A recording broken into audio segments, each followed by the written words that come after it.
آخر میں بات یہ بھی عرض کر دو، جیسا کہ آپ جانتے ہیں کہ یہ ایام جو چل رہے ہیں انتخابات کے ہیں، ووٹ کے ہیں۔ شریعت کے اندر ووٹ کی بڑی اہمیت ہے۔ قرآن پاک کے اندر اللہ فرماتے ہیں کہ وَلَا تَكْتُمُوا الشَّهَادَةَ، ہم ووٹ جو دیتے ہیں نا، ووٹ جو کسی کو دیتے ہیں، پہلا حق یہ ہے کہ ووٹ کی حیثیت ایک گواہی کی حیثیت ہے۔ گواہی کا مطلب یہ ہے کہ جس کو ہم ووٹ ڈال رہے ہیں، ہم اس بات کی گواہی دے رہے ہیں کہ یہ ہماری نظر میں ایک قابل آدمی ہے، اپنی ذمہ داری پوری کر سکتا ہے، اس لیے ہم اس کو ووٹ دے رہے ہیں، گواہی دے کر ووٹ جتا رہے ہیں۔ گواہی کی حیثیت ہے، اور جھوٹی گواہی تو نہیں دے سکتے، جھوٹی گواہی تو ہم نہیں دے سکتے۔ ووٹ کا کیا مقام ہے بتا رہا ہوں۔ شریعت کے اندر لوگ ووٹ کو معمولی سمجھتے ہیں، اس لیے معمولی سمجھ کر ووٹ کو بیچ بھی دیتے ہیں۔ ووٹ کا بیچنا بھی حرام ہے، ووٹ کا 500 ہزار میں بیچنا بھی حرام ہے۔ بہت سارے لوگ ہیں نا 500 ہزار کے روپے میں پیسے میں آ کر جو ہے اپنے ووٹ کو بھیج دیتے ہیں، نہیں، غلط ہے۔ ووٹ کو بیچنا ایسا ہے وہ اپنی گواہی کو بیچنا ہے۔ اب ووٹ دینے والا گواہی دے رہا ہے کہ یہ میری نظر میں صحیح ہے، اس لیے میں اس قابل ہے کہ اپنی ذمہ داری کو پورا کر سکتا ہے، گواہی دے رہے ہیں۔ اور جھوٹی گواہی تو نہیں دے سکتے۔ اللہ کے رسول نے فرمایا کہ جو بندہ جھوٹی گواہی دیتا ہے، اللہ کے نبی سے پوچھا گیا کہ یا رسول اللہ کبیرہ گناہ کیا ہے؟ تو اللہ کے نبی نے فرمایا کہ 4 کبیرہ گناہ ہیں۔ تشرک باللہ، اللہ کے ساتھ شرک کرنا، حقوق الوالدین، والدین کے نافرمانی کرنا، اور قتل النفس، کسی کا ناحق قتل کرنا گناہ کبیرہ ہے۔ وہ شہادت الزور، اور جھوٹی گواہی دینا گناہ کبیرہ ہے۔ اب ووٹ دینا ایک حیثیت، گواہی کی حیثیت ہے۔ اب ووٹ دینے والا اس بات کی گواہی دیتا ہے کہ جس کو میں ووٹ دے کر جتا رہا ہوں یہ میری نظر میں قابل ہے، صحیح ہے، اچھا ہے، کام کر سکتا ہے، محلے کی خدمت کر سکتا ہے، مدد کر سکتا ہے، یہ قابل ہے، اس لیے میں اس کی گواہی دے رہا ہوں۔ جھوٹی گواہی تو نہیں دے سکتے ہیں نا، اس لیے ووٹ کی ایک حیثیت گواہی کی بھی ہے۔ جھوٹی اگر گواہی دے دیے تو پھر گناہ کبیرہ ہے۔ اور دوسری حیثیت ووٹ کی سفارش بھی ہے۔ آپ ووٹ ڈال کر یہ سفارش کر رہے ہیں کہ میں اس کو ووٹ ڈال رہا ہوں، اس کا مطلب یہ ہے کہ یہ آدمی لوگوں کے حق میں بہت اچھا ہے، بہتر ہے، لوگوں کے کام آ سکتا ہے، ایک سفارش آپ کر رہے ہیں۔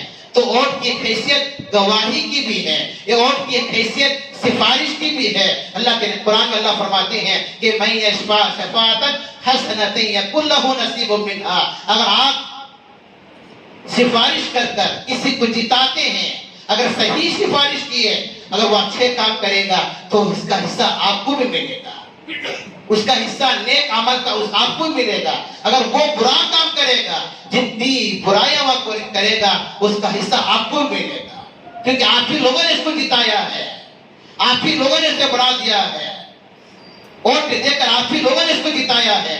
اگر ووٹ دے کر اگر وہ ناحق ظلم کرتا ہے، حق والوں کا حق ادا نہیں کرتا، پھر ووٹ لے کر گھر میں بیٹھ گیا، پھر سال میں ایک مرتبہ نظر آیا تو پھر ایک تو ناحق ہوا۔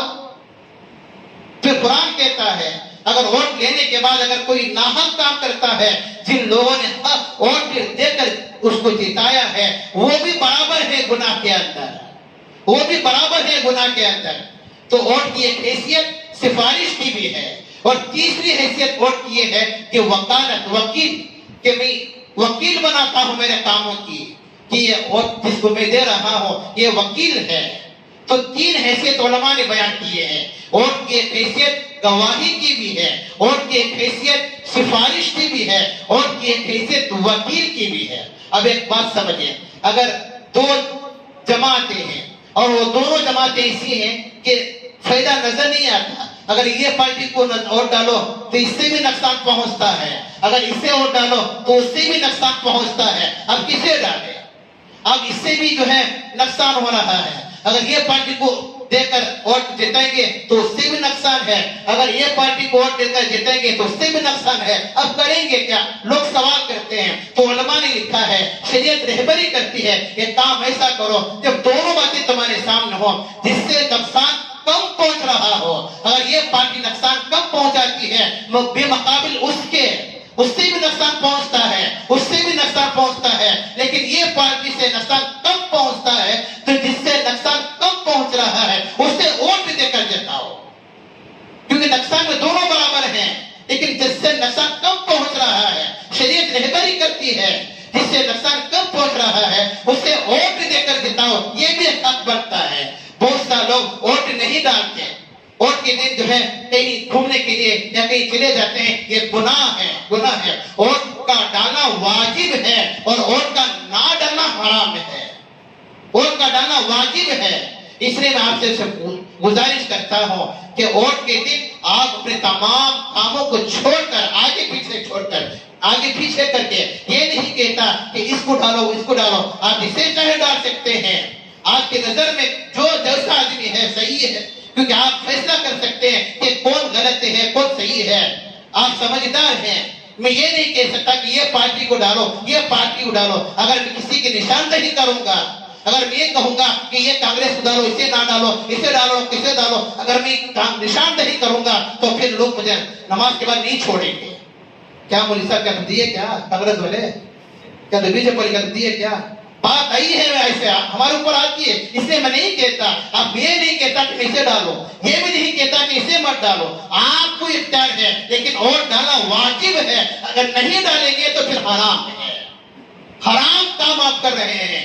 جس کا 18 سال کی عمر ہو گئی ہے، جس کے پاس ID کارڈ ہے، اپنے کاموں کو آگے پیچھے کر کے، اگر سفر ہے سفر کو بھی چھوڑ دو، اگر سفر ہے تو سفر بھی چھوڑ دو۔